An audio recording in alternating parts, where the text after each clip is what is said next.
नमस्कार,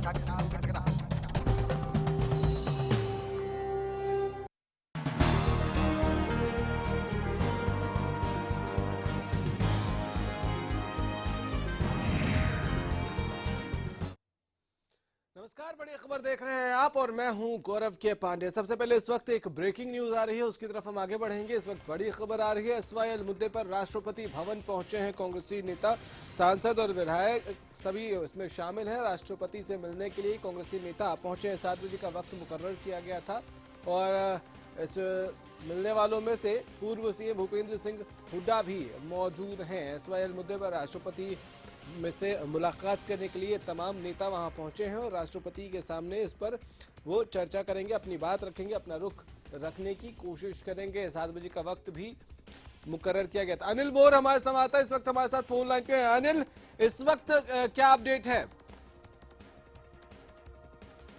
अनिल, आवाज मिल रही है आपको?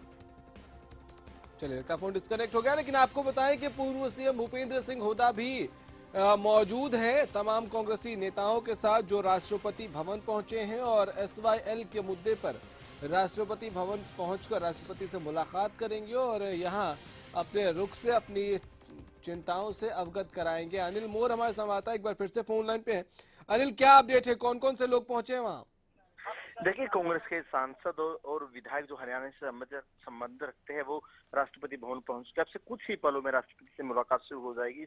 लीडर केवल चौधरी और पूर्व मुख्यमंत्री भूपेंद्र सिंह हुड्डा के अगुवाई में सारे के सारे नेता पहुंचे, जो हरियाणा से ताल्लुकात रखते जो विधायक और सांसदों की अगर बात करें, दीपेंद्र हुड्डा और शादीलाल बत्रा यहाँ पर पहुंचे। कहीं ना कहीं जो एसवाईएल को लेकर जो फिलहाल हरियाणा और पंजाब में जो माहौल बना हुआ है, इसी को लेकर पूरे की पूरे मुलाकात रखी गई और कहीं ना कहीं कांग्रेस की तरफ से राष्ट्रपति यही गुजारिश की जाएगी, हरियाणा और पंजाब में दोनों ही राज्यों में राष्ट्रपति शासन लगा जाए। साथ ही कांग्रेस की तरफ से यही कहा जाएगा जो पंजाब में सरकार की तरफ से जो कदम उठाए गए, जो जमीन का जो डीनोटिफाई कर दिया, नहर को भरने का काम किया गया, कहीं ना कहीं संख्या ढांचे की बिल्कुल खिलाफ है, तो इसमें राष्ट्रपति को हस्तक्षेप करना चाहिए।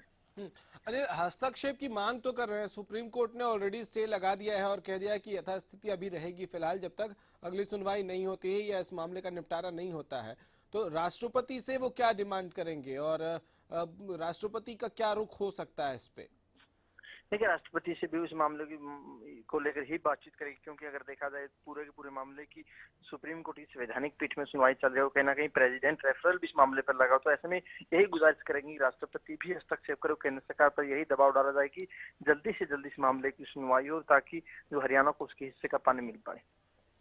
जी अनिल, बहुत शुक्रिया आपका इन तमाम बातचीत के लिए, इन तमाम जानकारियों के लिए। तो राष्ट्रपति से मिलने के लिए कांग्रेसी नेता पहुंचे हैं, ये इस वक्त अपडेट है।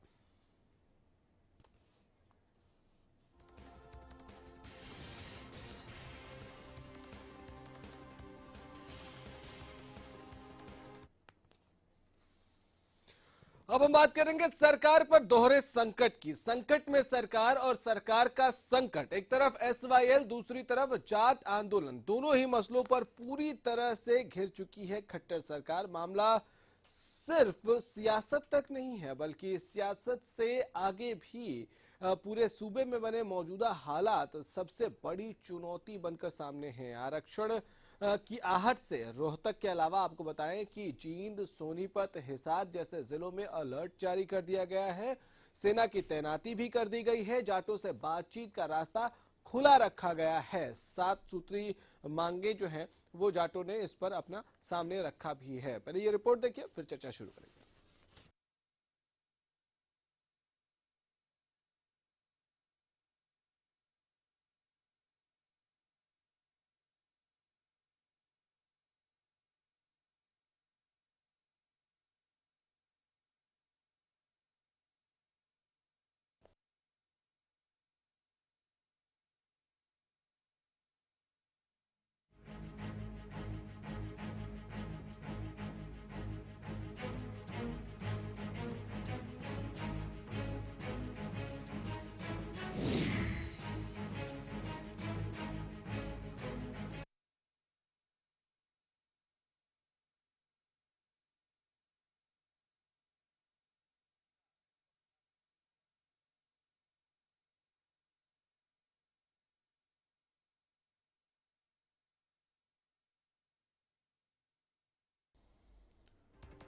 तो एसवाईएल मुद्दे पर राष्ट्रपति भवन पहुंचे हैं कांग्रेसी नेता और भूपेंद्र सिंह हुड्डा भी इसमें मौजूद हैं। साथ ही दीपेंद्र हुड्डा जो सांसद हैं हरियाणा से, रोहतक इलाके से, वो भी इसमें मौजूद हैं। तमाम विधायक जो हरियाणा से हैं कांग्रेस के, वो भी इसमें पहुंचे हैं मिलने के लिए। राष्ट्रपति से गुहार लगाने के लिए पहुंचे हैं कि वो दखल अंदाजी करें और वो बीच में दखल देकर इस मामले का सॉल्यूशन निकालने में उनकी मदद करें।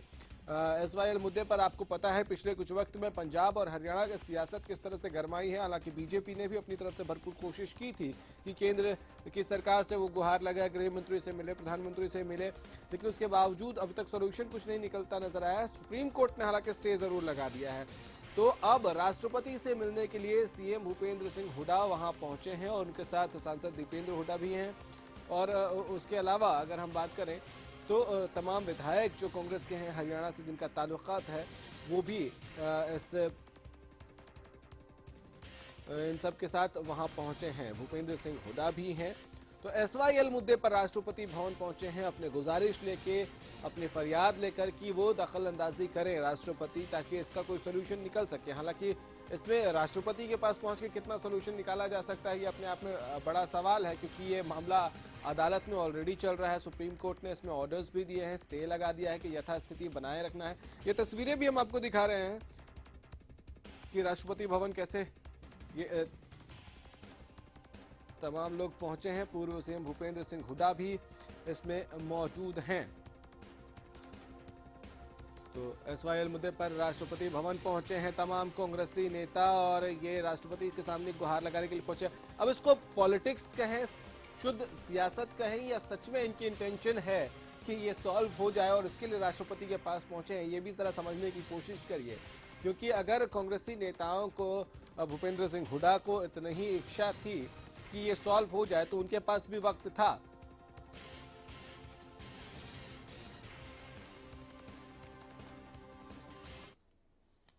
चलिए, तो एक तरफ एसवाईएल का मुद्दा है जो बहुत ज्यादा गरमाया, दूसरी तरफ जाट आरक्षण। इन दोनों के बीच में सरकार किस तरह पशुपेश की स्थिति में, ये रिपोर्ट देखिए। एसवाईएल के पानी पर उफान मारती सियासत और सूबे पर मंडराता आरक्षण का आंदोलन खट्टर सरकार के लिए दोहरी मुसीबत बनकर मंडरा रहा है। पानी पर छिड़ा महासंग्राम चंडीगढ़ से निकलकर देश की राजधानी दिल्ली तक पहुंच गया है। पिछले 4 दिन से विधानसभा के भीतर और बाहर पानी पर जंग छिड़ी हुई है। एसवाईएल पर सियासी उठापटक के बीच सुप्रीम कोर्ट के फैसले ने पंजाब सरकार को झटका और हरियाणा को बड़ी राहत दी है। एसवाईएल पर हरियाणा सरकार को मिली बड़ी राहत।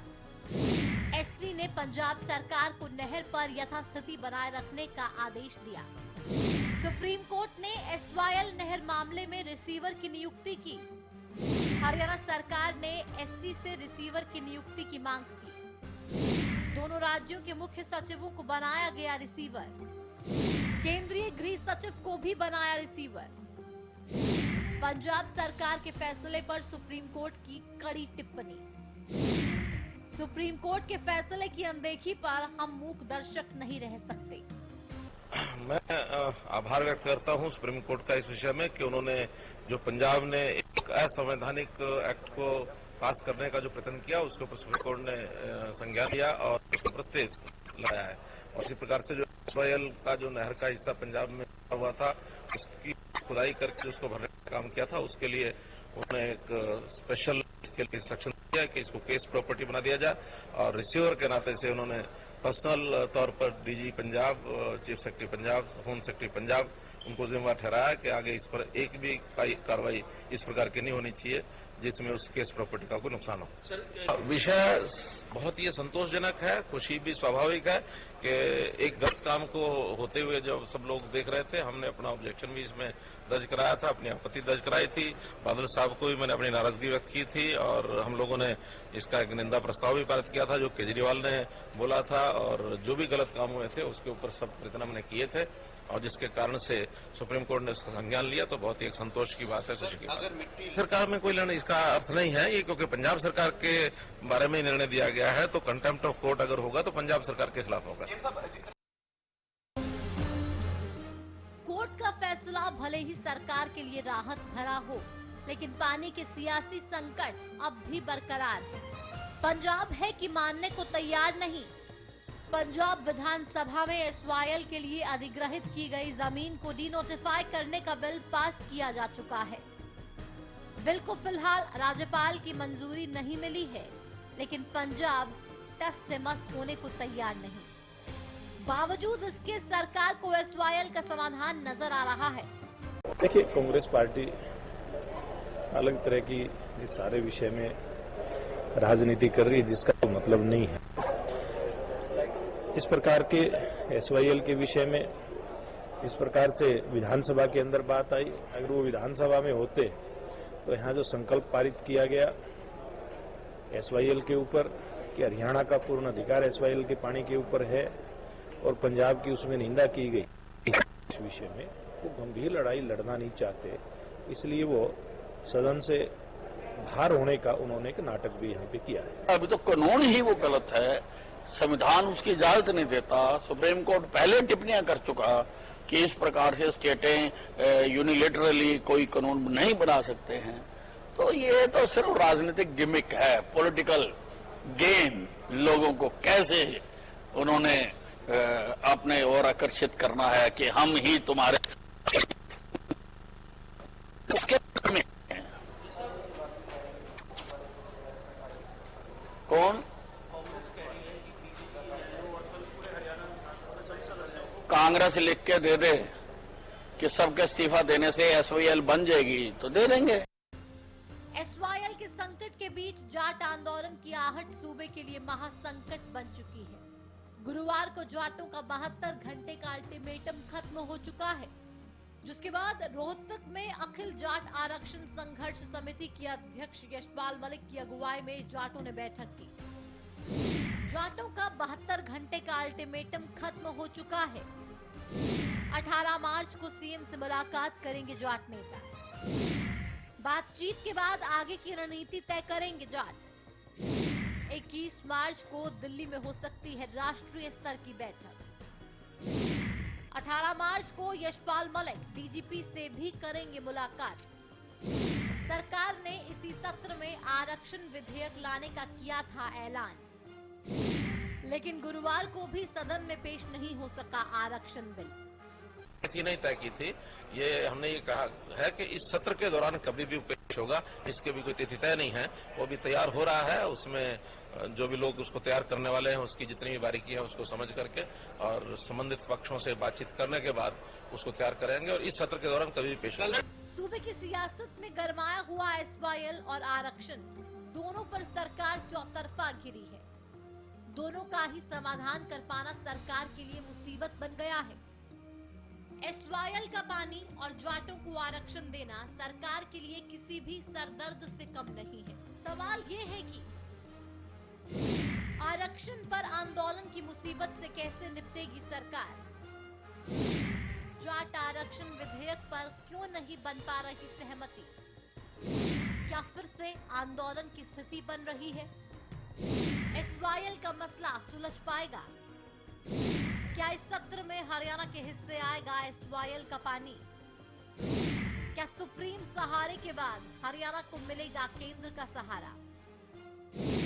क्या पानी पर चुनावी सियासत हावी हो रही है?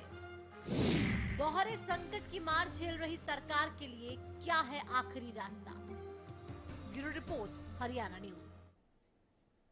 अभय जैन जी पॉलिटिकल एक्सपर्ट के तौर पर हमारे साथ स्टूडियो में मौजूद हैं। अभय जैन जी, मुझे एक बात बताइए कि एक तरफ एसवाईएल, दूसरी तरफ जाट आरक्षण, एक तरफ कुआं एक तरफ खाई वाली स्थिति है या दोनों तरफ खाई ही है? दोनों तरफ खाई है और मनोहर खट्टर जी बुरी तरह अपने आप को फंसा हुआ महसूस भी कर रहे हैं। हाँ। अभी उन्होंने जैसे कहा कि जाट आरक्षण का जो बिल है उसमें बारीकी से काम हो रहा है और उनको दिया गया और इस सत्र में हम उसको पेश करेंगे, परंतु मुझे ऐसा नजर नहीं आ रहा कि शायद इस सेशन, बजट सेशन में जाट आरक्षण बिल मुश्किल पेश हो पाएगा और पास हो पाएगा। मुझे दुविधा है इस बात पर। दूसरा जो एसवाईएल का मुद्दा है वो भी उन्होंने बहुत बढ़िया हैंडल नहीं करा और आज लकली सुप्रीम कोर्ट ने स्टे दे दिया।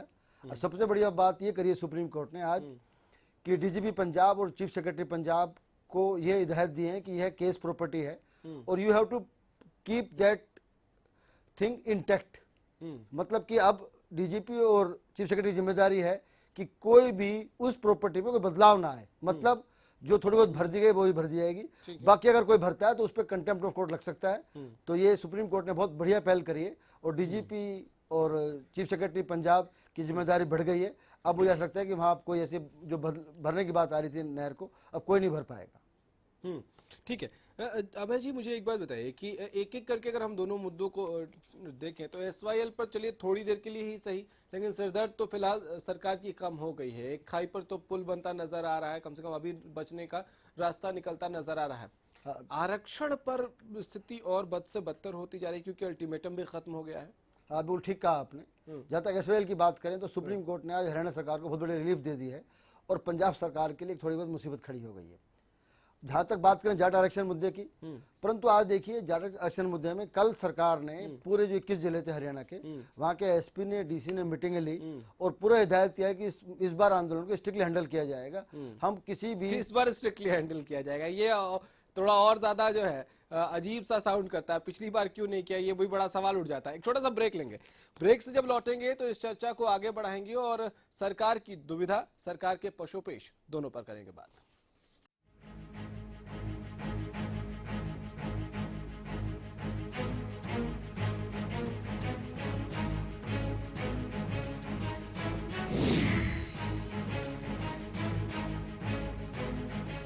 खूबसूरत मखमली गुदगुदाता एहसास हो, शीतल हो कोमल हो कुदरती एहसास।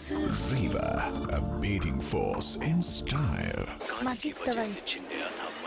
एक इम्पोर्टेंट मैसेज, अगर आपको टीवी सीरियल्स देखने का शौक है तो जल्द से जल्द अपने घर में सेट टॉप बॉक्स लगाइए। क्यों? क्योंकि सेट टॉप बॉक्स लगाने की आखिरी तारीख निकल चुकी है। तो आप टीवी सीरियल्स कभी भी बंद हो सकते हैं।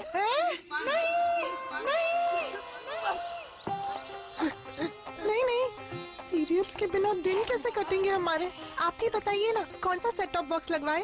सिंपल, सेट टॉप बॉक्स मतलब डिश टीवी, क्योंकि डिश टीवी है 10 करोड़ लोगों की पसंद। इंडिया का सबसे भरोसेमंद डीटीएच ब्रांड भी यही है। और हाँ, अब डिश टीवी के साथ अपना मनोरंजन खुद चुनिए। पैक सिर्फ 99 रुपए से शुरू। सेट टॉप बॉक्स मतलब dish TV. It's always you taking me through. I say the same old thing with you by my side. ये क्या हो रहा है? अगर कपड़े मैंने ही गंदे किए तो मैं ही धोऊंगा ना। मेरी वजह से आपके सोफा क्यों खराब हो?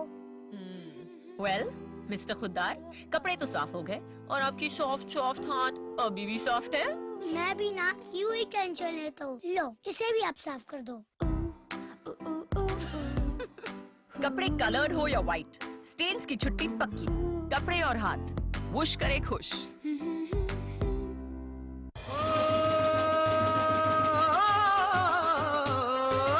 अमर शहीदों की यादों में सजेंगे खूब अखाड़े। डम डम डम डम ढोल बजे, दंगल में बजे नगाड़े हैं। पकड़ पकड़ के जकड़ जकड़ के एक दूजे पे दहाड़े। भारत केसरी बनेगा वो है जो कुश्ती में सबको पछाड़े, है जो कुश्ती में सबको पछाड़े।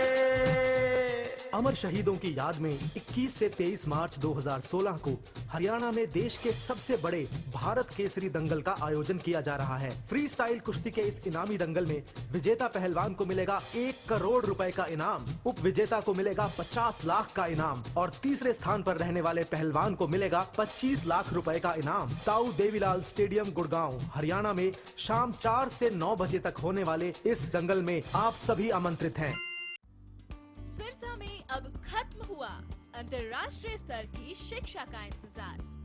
MDLR ग्रुप लेकर आए हैं MDK इंटरनेशनल स्कूल। हरियाणा के हरित क्षेत्र सिरसा में विश्व स्तरीय शिक्षा की खास पहचान।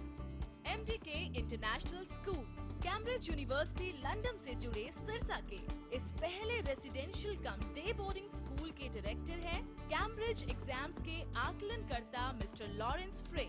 विश्व स्तरीय शिक्षा के साथ MDK स्कूल में है एयर कंडीशन कैंपस और दूसरी आधुनिक जरूरी सुविधाएं, पुस्तकों से परिपूर्ण लाइब्रेरी और एक स्पेशियस कैफेटेरिया। जिसमें बच्चों के लिए मिलेगा हेल्दी खाना। MDK इंटरनेशनल स्कूल की विश्व स्तरीय खेल एवं अन्य सुविधाएं आपके बच्चों का स्वास्थ्य एवं चहुमुखी विकास सुनिश्चित करती हैं। तारकेश्वरम धाम के नजदीक रानिया रोड, सिरसा में। अधिक जानकारी के लिए संपर्क करें।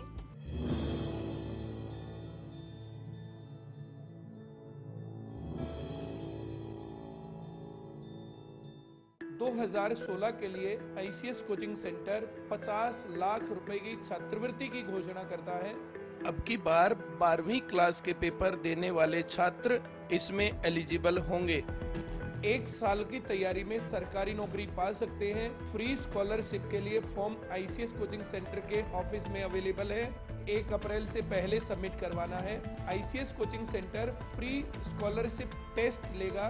टेस्ट की भी फ्री तैयारी करवाएंगे। जो स्टूडेंट्स इसमें इंटरेस्टेड हैं वे अप्लाई कर सकते हैं।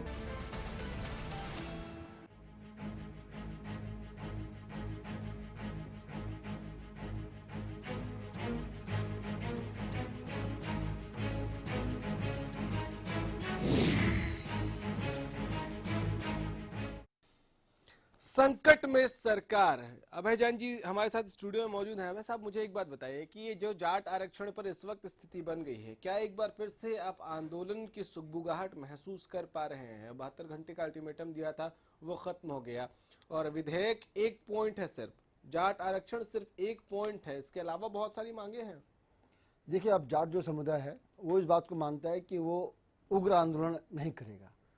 अभी 72 घंटे गुजरने के बाद अब उन्होंने कहा है कि हमने मुख्यमंत्री से दोबारा मिलने का समय लिया है और जल्दी हम मुख्यमंत्री से मिलने जा रहे हैं। उन्होंने ये भी कहा है कि हम DGP से मिलने जा रहे हैं।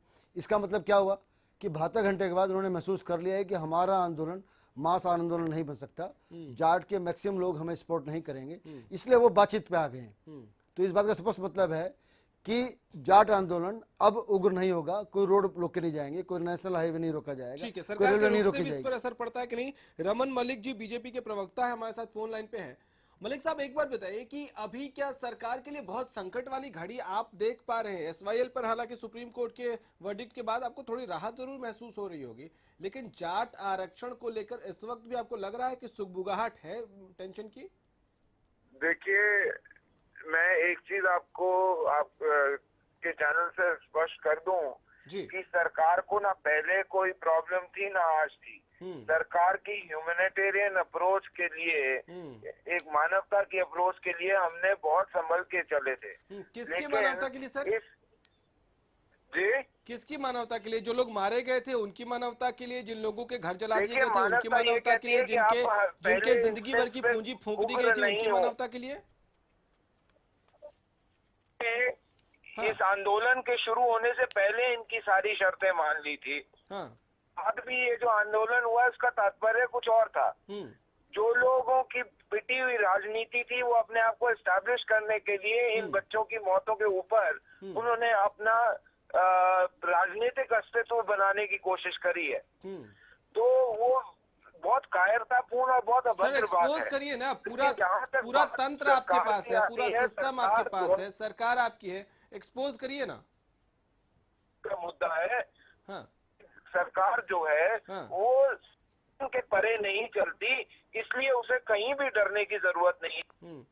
हाँ, डरने की क्या जरूरत है? जो घर जले वो उस पे हमारा जो घर जले वो जितना पंजाब का है। हाँ, जो घर जले थे तब उसमें सरकार का क्या गया? जो लोग मारे गए उसमें सरकार का क्या गया? आप क्यों डरेंगे? सही बात है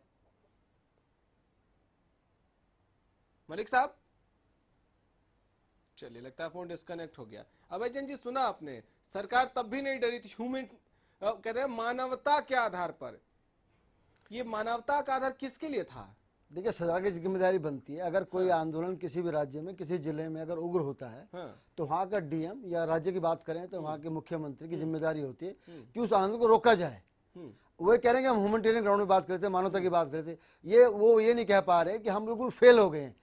10 दिन तक पूरा ह्यूमैनिटेरियन की बात कह रहे हैं। वो आर्मी के लोगों को जमीन पे उतार दिया, आर्मी के जवानों को सड़क पे, हाथ में डंडे भी थे, हथियार भी थे, लेकिन ह्यूमैनिटेरियन हो रहे थे वो, इसलिए सामने घर जलता रहा, हाथ नहीं उठाना है। ये मानवता थी उनकी। नहीं मानव, ये तो देखो बता हास्यास्पद है कि पुलिस वाले, मिलिट्री वाले देख रहे हैं और किसी का मकान जल रहा है, किसी की दुकान जल रही है और वो कुछ नहीं कर पा रहे हैं। आपने 10 दिन में ये कहीं नहीं सुना कि पुलिस ने वहां लाठीचार्ज किया, आंसू गैस से गोले छोड़े, नहीं मुझे वाटर कैनन यूज करी। ह्यूमैनिटेरियन कम लगता है और ह्यूमरस ज्यादा लग रहा है। हाँ वो आप बिल्कुल ठीक कह रहे हैं। ये तो आप बताइए, आपने कहीं सुना कि किस जिलों में कि कहीं पुलिस ने वाटर कैनन यूज करी हो, लाठीचार्ज यूज कराओ, आंसू गैस से गोले छोड़े हो, हवाई फायरिंग करी हो? अच्छा सर, एक वक्त कम है इसलिए एक आखिरी सवाल आपसे जानना चाहूंगा कि अभी जो स्थिति है, जाटों का जो मूड है, आप कह रहे हैं कि हाँ वो उग्र आंदोलन नहीं करेंगे, हो सकता है सरकार का जो रुख रहा है, प्रशासन का जो रुख नजर आ रहा है इस बार कम से कम तेवर जो है वो कड़े कर रखें,